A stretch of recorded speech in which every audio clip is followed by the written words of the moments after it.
স্লোগানের মাঝখানে আমার সালামটা হারিয়ে গিয়েছে, আবার ফিরাইয়ে নিয়ে আসি। আসসালামু আলাইকুম।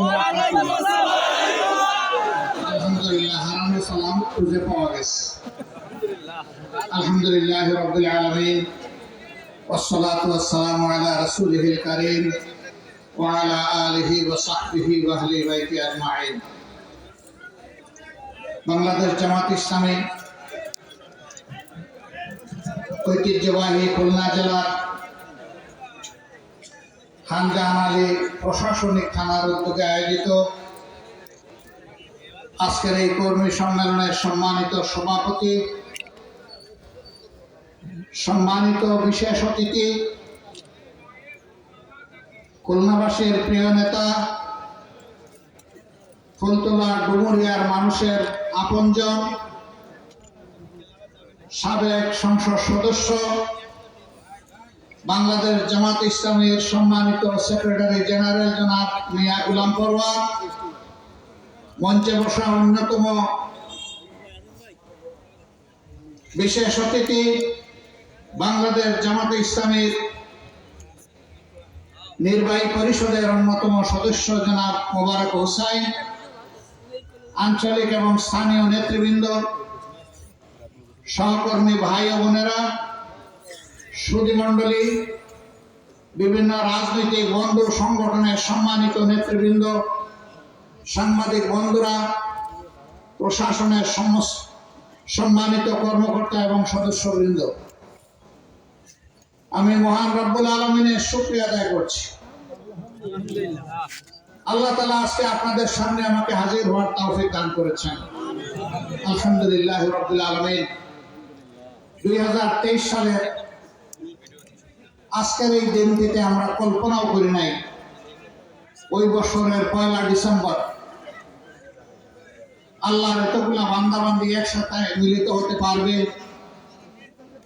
মুক্ত মানুষ হিসাবে তারা একসাথে বসতে পারবে, আমরা কথা বলতে পারবো, তারা কথা শুনতে পারবে, এটা আমরা কল্পনা করিনি। আল্লাহ রাব্বুল আলামিন তার খাস মেহেরবানিতে বিগত 15 বছর যে স্বৈরাচারী সরকার 15 বা 15.5 বছর জাতিকে দাপিয়ে বেরিয়েছে, মানুষ খুন করেছে, গুম করেছে, জনগণের সম্পদ লুণ্ঠন করে বিদেশে পাচার করেছে, হাজার হাজার লাখ লাখ মামলায় কোটি কোটি মানুষকে মামলার জালে বন্দী করেছে, ঘরে বাইরে মানুষের শান্তি এবং নিরাপত্তা কেড়ে দিয়েছে, কার্যত বাংলাদেশকে একটা বৃহত্তর কারাগারে পরিণত করেছিল। আল্লাহ রাব্বুল আলামিন তাদের জুলুমের হাত থেকে একান্ত মেহেরবানিতে এই দেশবাসীকে মুক্তি দিয়েছেন, তাই আরেকবার আল্লাহ শুকরিয়া, আলহামদুলিল্লাহ। সম্মানিত ভাই ও বোনেরা, বাংলাদেশ আমাদের প্রিয় জন্মভূমি। আল্লাহ রাব্বুল আলামিন মেহেরবানি করে আমাদেরকে এখানে পয়দা করেছেন।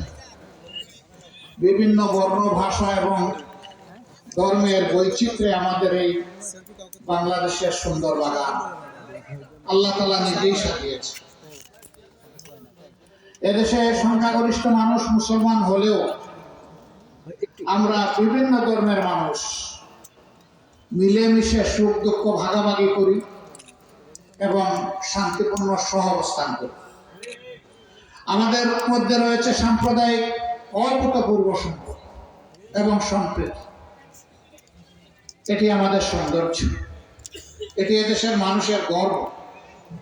এমন সুন্দর একটা বাংলাদেশকে কারা এলোমেলো করে দিয়েছিল? একটা পরিবার, একটা গোষ্ঠী, একটা দল। এরা পরিবারকে দেখেছে আগে, এরপরে দেখেছে গোষ্ঠীকে, এরপরে দেখেছে দলকে, তারপরে জুলুম চাপিয়ে দিয়েছে জনগণের ঘাড়ে। এরা ছিল হিংস্র, এরা ছিল সংকীর্ণ মনা, এরা ছিল বেদরদি, এরা ছিল বেপরোয়া। এরা না আল্লাহকে ভয় করেছে, না মানুষকে সম্মান এবং সমীহ করেছে। এরা মানুষকে মানুষ গণ্য করে নাই। এরা মানুষের উপর তাণ্ডব চালিয়েছে। সেই জেল জুলুম, খুন এবং গুমের শিকার সারা বাংলাদেশের মানুষ। সারা বাংলাদেশে খাড়ি খাড়ি লাশ আর ছোপ ছোপ রক্ত।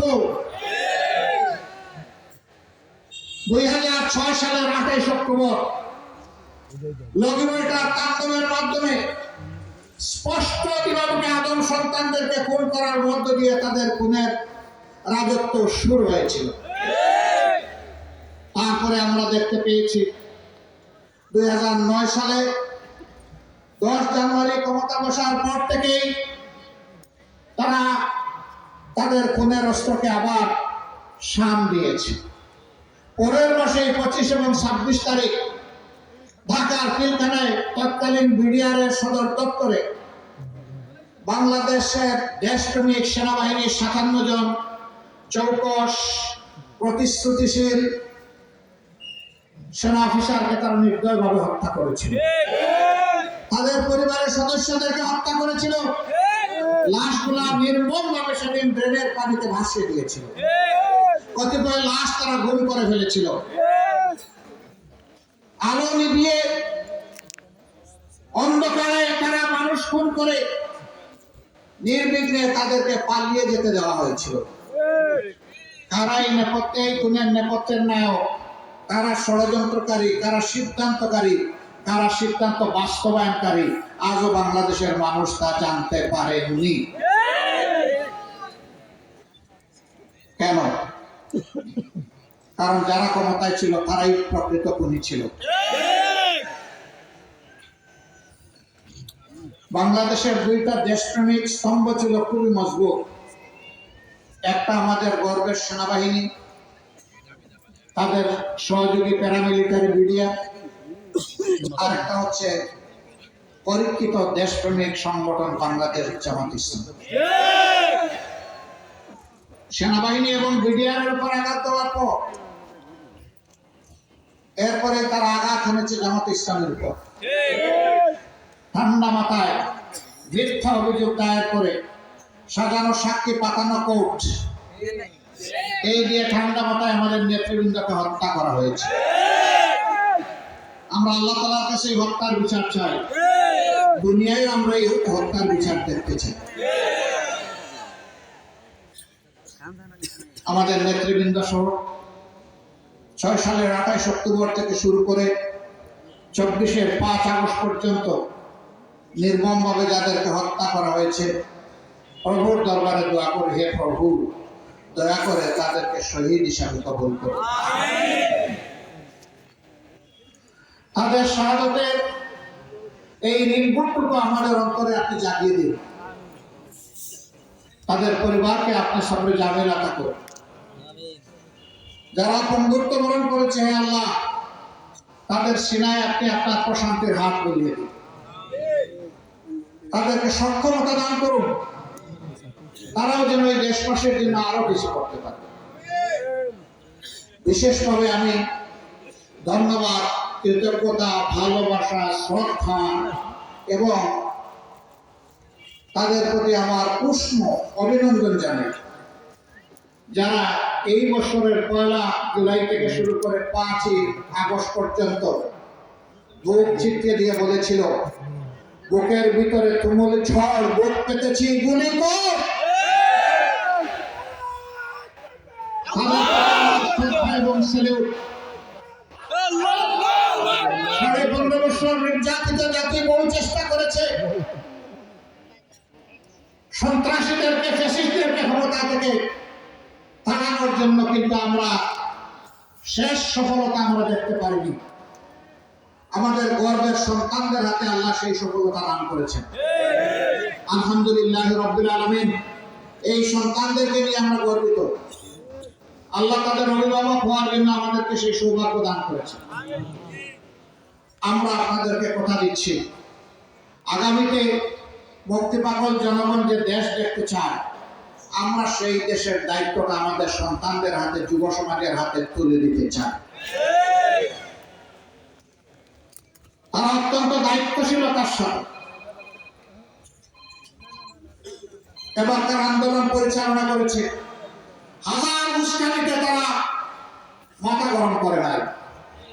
তাদের স্লোগান ছিল রক্ত গরম মাথা ঠান্ডা। তার প্রমাণ তারা দিয়েছে। রক্তের বিনিময়ে তারা ফেসিবাদকে বিদায় করেছে, কিন্তু একটা মুহূর্তের জন্য তারা মাথা গরম করে না। পালিয়ে যাওয়া পতিত স্বৈরাচার বলেছিল তারা শাসন ক্ষমতা থেকে বিদায় নিলে 2 দিনের ভিতরে 5 লক্ষ মানুষকে তাদের খুন করা হবে। আল্লাহর মেহেরবানিতে তার কিছুই হয়। তারা দায়িত্ব জ্ঞানহীন, কাণ্ড জ্ঞানহীন, বেদরদি, বেপরোয়া। তারা এই দেশকে, মানুষকে ভালোবাসে না বলে মানুষের রক্ত তারা পছন্দ করে। কিন্তু এই দেশে যারা জন্ম নিয়ে এই দেশকে ভালোবাসে, তাদের কাছে মানুষের জীবন, সম্পদ, ইজ্জত সবকিছু হচ্ছে আমানত এবং নিরাপদ। আমাদের দায়িত্বশীল গর্বিত জাতি বিশ্বের বুকে 5 আগস্ট এবং পরবর্তীতে তার প্রমাণ রেখেছে। দেশবাসীকে অভিনন্দন। আমরা 5 তারিখে দেশবাসীকে আহ্বান জানিয়েছিলাম, শান্ত থাকুন, ধৈর্য ধরুন, প্রিয় দেশকে ভালোবাসুন। আলহামদুলিল্লাহ, সারা বাংলাদেশে বড় কোনো অঘটন ঘটে নাই। ছিটাফোটা যা ঘটেছে তার জন্য আমরা লজ্জিত, একেবারেই সরল। ওটাও না ঘটলে আরো ভালো। দেশবাসী প্রমাণ করেছে আমরা এই দেশকে ভালোবাসি। এদেশ আমাদের দেশ, এদেশ আমাদের বাপ দাদার দেশ, এদের আমাদের সন্তানদের দেশ, এবং আমাদের সন্তানদের জন্য আমরা একটা নিরাপদ আবাসপূর্ণ দেশ চাই। আমাদের সন্তানদের আরেকটা স্লোগান ছিল, উই ওয়ান্ট জাস্টিস। আমরা ন্যায় বিচার চাই, আমরা বৈষম্য চাই না। তাই তারা তাদের প্ল্যাটফর্মের নাম দিয়েছিল বৈষম্য বিরোধী ছাত্র আন্দোলন। তাদের এই স্বপ্ন আমাদেরকে বাস্তবায়ন করতে হবে। এই স্বপ্নের কোনো ভিন্নতা আমরা দেখতে চাই না। আমরা আমাদের সহকর্মীদেরকে অনুরোধ করেছিলাম, এদেশের মাটি আমাদের প্রিয় মাটি, এদেশের মানুষ আমাদের প্রিয় মানুষ। সুতরাং বুকে যতই দুঃখ, ব্যথা, বেদনা থাকুক, আমাদের হাত যেন কারো জীবন, সম্পদ এবং ইজ্জতের উপরে না পড়ে। মহান প্রভুর শুকরিয়া। বাংলাদেশের 56,000 বর্গমাইল জুড়ে ছোট্ট এই দেশটির কোনো 1 ইঞ্চি জায়গা থেকেও আমাদের কোনো ভাইয়ের বিরুদ্ধে কোনো অভিযোগ নেই। এটি আমাদের কৃতিত্ব নয়, যে আল্লাহ তাআলা আমাদেরকে সঠিক বুঝ দিয়েছিলেন, এটা সেই আল্লাহ তাআলার কৃতিত্ব। আরেকবার আল্লাহ শুকরিয়া, আলহামদুলিল্লাহ। এই বিজয়ের পর আমরা বলেছিলাম উল্লাস নয়, যে আল্লাহ আমাদেরকে এই বিজয় উপহার দিয়েছেন, সেজদায় পড়ুন, চোখের পানি দিয়ে সেই আল্লাহ শুকরিয়া দেয়। বলেছিলাম রোজা রাখুন, রোজার মাধ্যমে আল্লাহ শুকরিয়া আদায় করুন। বলেছিলাম গরিবের পাশে দাঁড়ান, একটু সাদকা করে, তার মাধ্যমে আল্লাহ শুকরিয়া দেন। আল্লাহ তাআলা এই নিজাম আমাদেরকে শিক্ষা দিয়েছেন। সূরা নাসরে, ফাসাব্বিহ বিহামদি রাব্বিকা ওয়াস্তাগফির।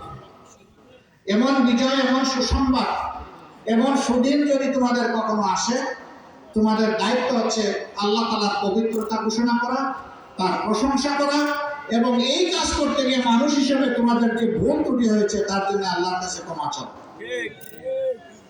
আমরা মহান রবের কাছে ক্ষমা চাই। মানুষ আমরা, ভুল এবং ত্রুটি দুটোই আমাদের হয়। আল্লাহ যেন তার নিজ দয়া গুণে গফুরুর রাহিম নামের খাতিরে আমাদেরকে ক্ষমা করবে। বন্ধুগণ, স্বৈরাচার তো স্বৈরাচারই মনে করবো, আমরা কি করবো? আমরা কি জাতির সাথে সেই একই ব্যবহার করবো? কি একই ব্যবহার করবো? এই জাতির একটা আশার ঠিকানা আমাদেরকে প্রস্তুত করে দিতে হবে। আমরা কি করতে চাই? আমাদের সন্তানদের এই স্লোগানকে সম্মান জানিয়ে আমরা সামাজিক ন্যায় বিচার কায়েম করতে চাই। আমরা ঘুষ মুক্ত, দুর্নীতিমুক্ত একটা সমাজ করতে চাই। বাংলার জমিনে আমরা কোন চাঁদাবাজ এবং দখলদার দেখতে চাই না। আমরা দেখতে চাই আমাদের ছেলে হোক মেয়ে হোক ঘর থেকে বের হবে নিঃসংকোচে শিক্ষা নেওয়ার জন্য, আবার মা বাবার বুকে ফিরে আসবে নিঃসংকোচে স্বস্তির সাথে। আমরা এই সামাজিক নিরাপত্তা নিশ্চিত করতে চাই। আমরা চাই আমাদের মেয়েরা, বোনেরা, মায়েরা তারা ঘরে নিরাপদ থাকবেন, তারা রাস্তায় নিরাপদ থাকবেন, তারা কর্মস্থলে নিরাপদ থাকবেন, তারা মর্যাদা এবং নিরাপত্তার সাথে সমাজ গঠনে, দেশের উন্নয়নে তারা ভূমিকা রাখবেন। আমরা এমন একটি সমাজ চাই যে সমাজে উঁচু নিচুতে বিশাল ব্যবধান থাকবে না। আজকে আপনাদের প্রিয় মানুষ, প্রিয় নেতা অধ্যাপক মিয়া গোলাম পরোয়ার তিনি বলে গেলেন, এখানে অনেকগুলা মিল বন্ধ হয়ে গিয়েছে, সরকারি সার্ভিসটা মিলে সবগুলো বন্ধ। এখানেও 5টা মিল ছিল বন্ধ। সেই বন্ধ মিলের কর্মকর্তারা সরকারের বেতন নিয়মিত পেলেও গরিব শ্রমিকেরা তাদের পাওনাটুকু পাচ্ছেন না। আমরা এই বৈষম্য দেখতে চাই না। সরকারের সামর্থ্য না থাকলে জনগণকে বলবে, তাহলে কর্মকর্তা যারা তারা তো সামর্থ্যবান মানুষ, তাদেরকে দিকে আমাদের কোনো আপত্তি নেই, কিন্তু আমার গরিব ভাই বোনদেরকে কেন বঞ্চিত করতে হবে? যদি ওনাদেরকে দেন তাহলে এদেরকে, এবং এর জন্য তাদেরকে যেন দাঁড়ে দাঁড়ে কাঙ্গাল হয়ে কারো করুণার জন্য করতে না হয়, তাদের পাওনা যেন সম্মানের সাথে তাদের হাতে তুলে দেওয়া হয়। এখানে বিল ডাকাতিয়ার কথা বলেছে, দীর্ঘদিনের জলাবদ্ধতা মানুষকে ভোগাচ্ছে। কৃষক মাঠে ফসল ফলান, তাকে মাঠটা তো তার হাতে আমার তুলে দিতে হবে। এটা তুলে দেওয়ার দায়িত্ব হচ্ছে সরকারের। সেই মাঠে সবুজ ফসল ফলাবে আমার কৃষক। এই জন্য কৃষিতে বিপ্লব আনার জন্য